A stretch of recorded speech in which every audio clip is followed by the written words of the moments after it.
नमस्कार, बहुत स्वागत आप सभी का। आपके साथ मैं हूं कीर्ति दीक्षित। तो चलिए बुलेटिन की शुरुआत करते हैं फटाफट अंदाज में। करीब 2 महीने से कड़ाके की ठंड में जारी किसान आंदोलन अब जीत की ओर आगे बढ़ रहा है। दिल्ली पुलिस ने किसानों को दिल्ली में कल ट्रैक्टर रैली निकालने की इजाजत दे दी है। दिल्ली पुलिस ने किसानों की ट्रैक्टर रैली के लिए टिकरी सिंघू और गाजीपुर बॉर्डर से 3 रूट तय किए हैं, जहां किसानों को रैली निकालने की इजाजत मिली है। दिल्ली पुलिस ने ट्रैक्टर रैली के लिए कुछ शर्तें भी तय की हैं, जिसके तहत टिकरी से 63 किलोमीटर, सिंघू से 62 किलोमीटर और गाजियाबाद से 46 किलोमीटर तक की रैली निकालने की इजाजत दी गई है। दिल्ली पुलिस ने तय किया है कि ट्रैक्टर रैली पूरी निगरानी में होगी। ड्रोन कैमरे का इस्तेमाल होगा, साथ ही सादे लिबास में पुलिस किसान रैली में तैनात रहेंगे। दिल्ली पुलिस की ओर से दिए गए रूट से कुछ किसान नेता खुश नहीं है। किसान नेताओं का कहना है कि हमें शर्तों के साथ कुछ ही हिस्से में जाने की इजाजत दी है, वो भी जो हरियाणा के अंदर आता है। कृषि कानूनों के विरोध में किसानों की हुंकार अब देश की आर्थिक राजधानी मुंबई तक जा पहुंची है। मुंबई के आजाद मैदान में आज किसानों ने एक विशाल रैली आयोजित की। इस रैली में लगभग 50,000 किसानों के पहुंचने की उम्मीद है। इस रैली में किसान नए कृषि कानूनों को रद्द कराने की मांग को लेकर भी बुलंद करेंगे। खास बात यह है कि इस रैली में महाराष्ट्र सरकार के लोग भी पहुंच रहे हैं। किसानों की मांग से समर्थन जताने के लिए कद्दावर नेता शरद पवार और महाराष्ट्र सरकार में मंत्री आदित्य ठाकरे भी पहुंचेंगे। गणतंत्र दिवस पर दिल्ली में बिजली काटने की साजिश का इनपुट मिला है। सिक्स फॉर जस्टिस ने सोशल मीडिया पर आज और कल पावर कट करने की धमकी दी है। वहीं सीआईएसएफ के कंट्रोल रूम में सिक्स फॉर जस्टिस संगठन के गुरपवंत सिंह ने एक फोन कॉल कर कहा कि अगर किसानों की ट्रैक्टर रैली में कोई हिंसा होती है तो उसके लिए सरकार जिम्मेदार होगी। आप नेता राघव चड्ढा ने एक आरटीआई के हवाले से सीएम कैप्टन अमरिंदर सिंह पर आरोप लगाया कि 3 कृषि कानूनों के पारित किए जाने के बारे में कैप्टन अमरिंदर को 1 साल पहले से ही जानकारी थी। राघव चड्ढा ने कहा कि अमरिंदर सिंह बीजेपी के एजेंट है। कैप्टन अमरिंदर सिंह साहब ने पंजाब के लोगों के साथ गद्दारी की है। गणतंत्र दिवस समारोह पर सुरक्षा के लिहाज से डीएमआरसी ने नए दिशा निर्देश जारी किए हैं, जिसके तहत आज से या कल यानी 26 जनवरी को 2 बजे तक सभी मेट्रो स्टेशनों पर पार्किंग बंद रहेगी।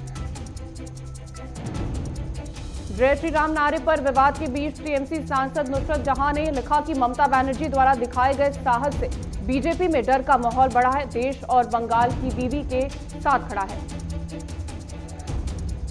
पूर्वी लद्दाख में लाइन ऑफ एक्चुअल कंट्रोल पर तनाव के बीच सिक्किम में भारत और चीन की सेना के बीच झड़प हुई, जिसमें 4 भारतीय और 20 चीनी जवान घायल हुए। बताया जा रहा है कि 3 दिन पहले सिक्किम के नाकूला में चीन सेना के कुछ सैनिक भारतीय क्षेत्र में बढ़ने की कोशिश कर रहे थे, जिन्हें रोकने की कोशिश में ये झड़प की गई।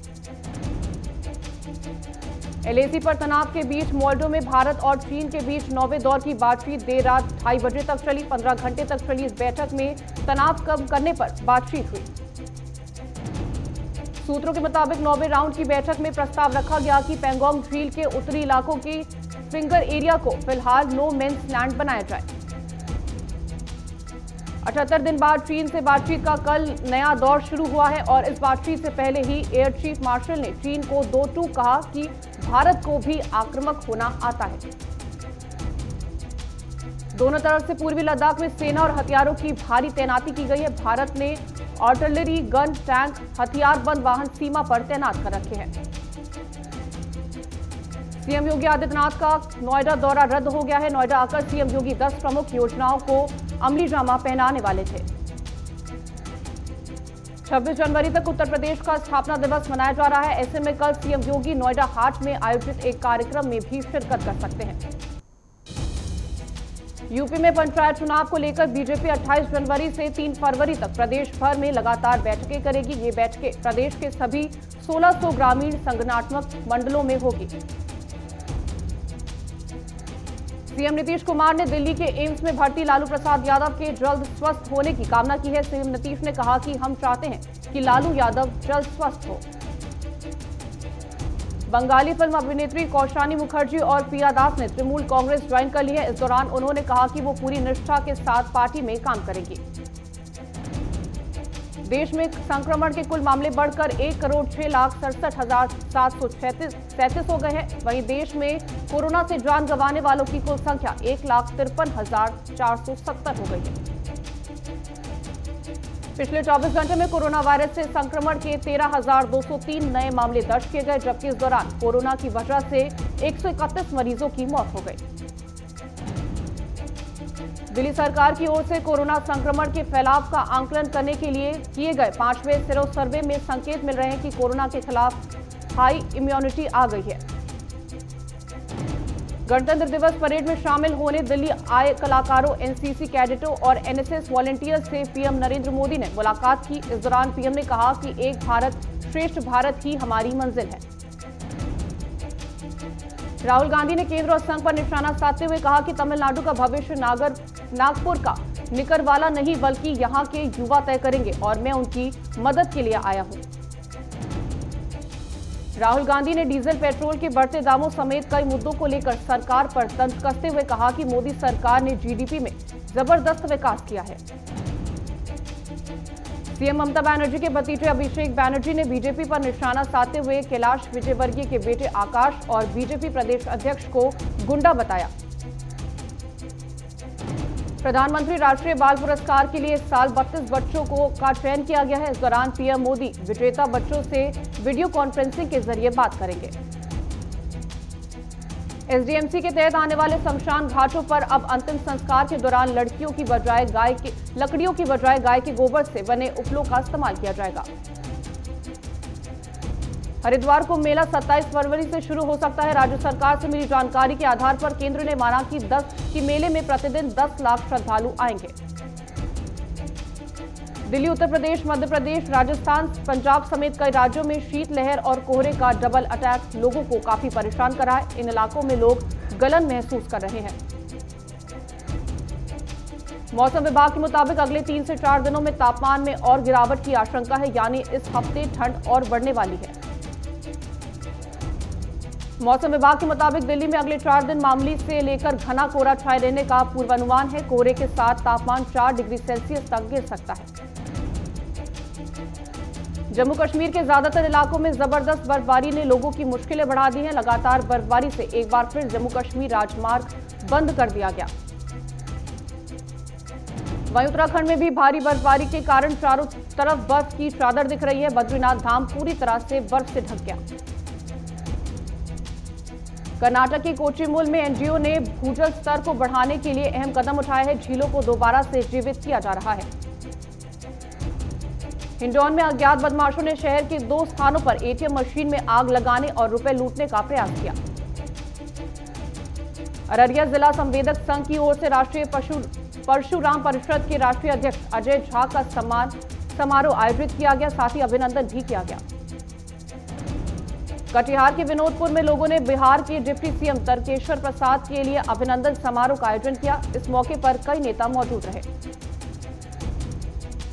करौली में जरख नाम का जंगली जानवर देखा गया, जिसके बाद क्षेत्र में हड़कंप मच गया। लोगों ने सुरक्षा के लिए हाथों में लाठी डंडे लेकर दिन भर पहरा दिया। लखनऊ के गोसाईगंज में कार और ट्रक में टक्कर हो गई। टक्कर मारने से पहले कार में आग लगी थी। टक्कर के बाद ट्रक में भी आग लग गई। मऊ में ग्राम उद्योग प्रदर्शनी में ग्राहकों के साथ धोखाधड़ी की जा रही है। दर्द निवारक तेल पर ना तो मैन्युफैक्चरिंग डेट है और ना ही एक्सपायरी डेट लिखी गई। गोरखपुर जिले के सांसद रवि किशन को उत्तर प्रदेश गौरव पुरस्कार से सम्मानित किया गया। रवि किशन ने कहा कि मुझे जो भी सम्मान मिल रहा है वो जनता की वजह से मिल रहा है। अनूपशहर थाने में तैनात महिला दरोगा आरजू पंवार ने यौन शोषण से तंग आकर आत्महत्या कर ली। मृतक के भाई ने थाना अनूपशहर में पीटीआई पर आरोप लगाते हुए रिपोर्ट दर्ज कराई है। पुलिस और वन विभाग की संयुक्त छापेमारी में 2 लोगों को गिरफ्तार किया गया, साथ ही अवैध लकड़ी से भरा ट्रैक्टर ट्रॉली भी पकड़ा। यूपी दिवस के अवसर पर कन्नौज में एक विशाल किसान मेला कार्यक्रम का आयोजन किया गया, जिसमें सरकार की तमाम योजनाओं के बारे में लोगों को जागरूक किया गया। तारानगर में कांग्रेस विधायक नरेंद्र बुडानिया ने कहा कि बीजेपी पालिका चुनावों में बौखला गई है। वह अपने गिरते ग्राफ को ऊपर उठाने का प्रयास कर रही है। लाखेरी में एक महिला को अज्ञात व्यक्ति से घी खरीदना भारी पड़ गया। डिब्बे में घी की जगह पत्थर निकले। जैसलमेर में एक हफ्ते से मनाए जा रहे बालिका सप्ताह का समापन हो गया। समापन समारोह के दौरान विभिन्न प्रतियोगिताओं के विजेताओं को सम्मानित किया गया। हिंडौली में आबकारी विभाग ने एक मकान में दबिश देकर 144 पव्वे देसी शराब और 2 बोतल हथकढ़ शराब बरामद की है। बूंदी में एक युवक ने फांसी लगाकर आत्महत्या कर ली। मौके पर पहुंची पुलिस ने शव को कब्जे में लेकर पोस्टमार्टम के लिए भेज दिया है। तारानगर में बीजेपी प्रत्याशी रहे राकेश जांगीर पर बदमाशों ने हमला कर दिया, जिसके बाद बीजेपी कार्यकर्ताओं ने थाने का घेराव कर प्रदर्शन किया। जोधपुर में पुलिस ने नाकाबंदी के दौरान 12 ग्राम स्मैक के साथ 2 तस्करों को गिरफ्तार किया है। जोधपुर में जस्टिस संगीत लोढ़ा ने बालिका दिवस पर वीडियो कॉन्फ्रेंसिंग के जरिए बैठक की और बताया कि बालिकाओं में जागरूकता लाने का हर संभव प्रयास किया जा रहा है।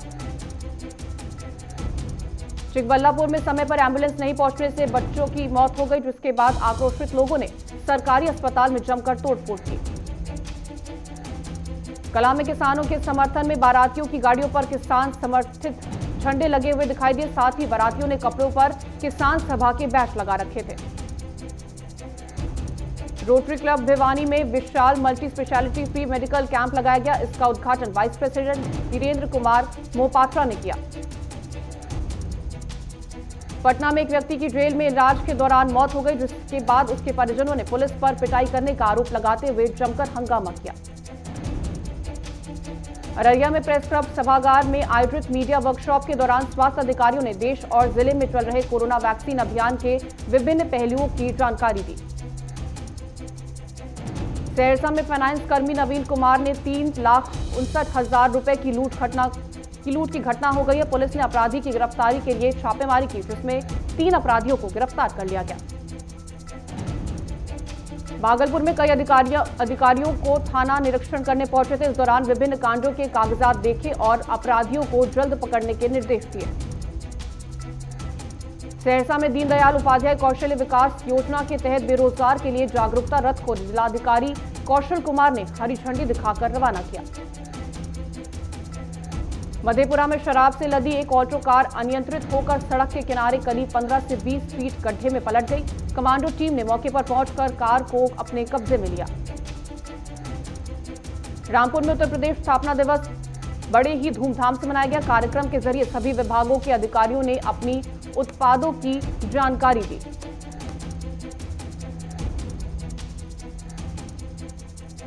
लेह और कारगिल में 72वें गणतंत्र दिवस की फुल ड्रेस रिहर्सल हुई है। रिहर्सल के दौरान डिप्टी कमिश्नर ने तिरंगे को लहराया। सेंसेक्स में 272 अंकों की गिरावट हुई है। सेंसेक्स 39,200 और निफ्टी 14,500 के स्तर पर कारोबार कर रहा है। पेट्रोल डीजल के दाम में कोई बदलाव नहीं। पेट्रोल 85.70 रुपए और डीजल 75.88 रुपए के हिसाब से कल के भाव पर बिक रहा है।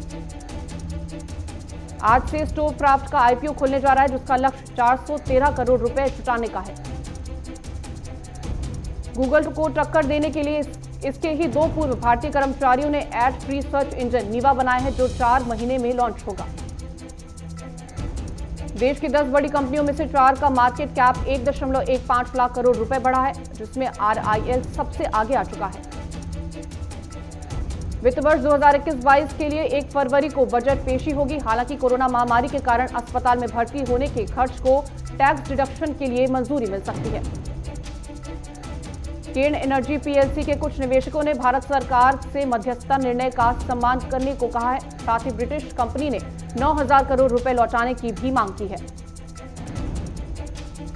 म्यूचुअल फंड ने 2020 में 72 लाख से ज्यादा फोलियो जोड़े हैं, इसमें जिससे यह आंकड़ा 9.43 करोड़ पर पहुंचा है। पंजाब नेशनल बैंक ने नया नियम लागू किया है। 31 मार्च तक नया IFSC कोड और चेक बुक ले ले, वरना 1 अप्रैल से पैसों का लेन देन नहीं कर सकेंगे। BSNL ने 398 रुपए का नया प्लान लॉन्च किया है, जिसमें 2 रिचार्ज प्लान की वैलिडिटी भी बढ़ाई गई है। ब्रिटेन में पिछले 24 घंटे में कोरोना के 30,000 नए मामले सामने आए और 610 लोगों की मौत हो गई। मेक्सिको के राष्ट्रपति लोपेज आब्राडोर कोरोना की चपेट में आ चुके हैं। उन्होंने खुद इस बात की जानकारी दी। अमेरिकी राष्ट्रपति जो बाइडेन ने देश में बढ़ते कोरोना संक्रमण के मामलों के मद्देनजर अधिकतर गैर अमेरिकी लोगों के अमेरिका में प्रवेश पर प्रतिबंध लगा दिया है। ऑस्ट्रेलिया में फाइजर और बायोएनटेक की कोरोना वैक्सीन के इस्तेमाल की मंजूरी मिल गई है। समुद्री लुटेरों ने पश्चिमी अफ्रीका के तट पर तुर्की के मालवाहक पात पर हमला कर दिया। एक की हत्या जबकि 15 अन्य का अपहरण कर लिया गया। नेपाल के प्रधानमंत्री पी शर्मा ओली को नेपाल कम्युनिस्ट पार्टी से निकाल दिया गया है। यह फैसला पार्टी के सेंट्रल कमेटी की मीटिंग में लिया गया। संयुक्त राष्ट्र ने अपने सभी स्टाफ को पाकिस्तान में रजिस्टर्ड एयरलाइन से सफर न करने की सलाह दी है। स्पेस एक्स ने अंतरिक्ष की दुनिया में एक नया वर्ल्ड रिकॉर्ड बनाया है। कंपनी ने एक ही रॉकेट से 143 सैटेलाइट को अंतरिक्ष में भेजा है। चीन की सोने की खदान में विस्फोट के बाद फंसे 22 मजदूरों में से 11 मजदूरों को 14 दिन के राहत कार्य के बाद जिंदा निकाला गया। पाकिस्तान के प्रधानमंत्री इमरान खान को नवाज शरीफ के बेटे हुसैन नवाज ने चुनौती दी और कहा कि शरीफ परिवार के खिलाफ भ्रष्टाचार के सबूत पेश करें। शादी की पहली तस्वीर सामने आई है जिस पर वरुण धवन ने सोशल मीडिया पर लिखा कि जीवन भर का प्यार ऑफिशियल हो गया। शाहरुख खान पठान के बाद राजकुमार हिरानी की अपकमिंग फिल्म की शूटिंग शुरू करेंगे। उन्होंने हिरानी की इस फिल्म के लिए हामी भर दी है। फरवरी के दूसरे हफ्ते तक the Kapil Sharma show off air हो जाएगा और इसके बाद नए सीजन के साथ वापसी करेगा। किसानों ने पंजाब में फिर जानवी कपूर की फिल्म की शूटिंग रुकवाई, जिसको लेकर जानवी ने कहा कि बॉलीवुड एक्टर्स हमारे समर्थन में आए। बहन प्रिया के साथ संजय दत्त चित्तौड़ पहुंचे, जहां पर 15 मिनट तक मंदिर के बंद पट के सामने शीश झुकाकर बैठे रहे। अजिंक्य रहाणे ने मेलबर्न टेस्ट में लगाए शतक को बेस्ट बताते हुए एक इंटरव्यू के दौरान कहा कि सीरीज में वापसी के लिए लंबी पारी खेलना जरूरी था। पहले 2 टेस्ट के लिए इंग्लैंड के ऑलराउंडर बेन स्टोक्स चेन्नई पहुंचे हैं। बाकी खिलाड़ी 27 जनवरी को श्रीलंका से आएंगे। मोटेरा में T20 सीरीज में 50% दर्शकों को एंट्री मिल सकती है। साथ ही चेन्नई में पहले 2 टेस्ट बिना दर्शकों के खेले जाएंगे। भारतीय जूनियर महिला हॉकी टीम ने ट्रिला की सीनियर टीम को 2-0 से हराया। इसमें संगीता और सुषमा ने गोल दागे। IPL 2021 में KKR के कुलदीप यादव को रिट्रेन करने से गौतम गंभीर हैरान है। दरअसल गंभीर कुलदीप को IPL 2021 में किसी दूसरी टीम के लिए खेलते देखना चाहते थे। फिलहाल रुक रहे एक छोटे से ब्रेक के लिए। ब्रेक के बाद फौरन हाजिर होंगे।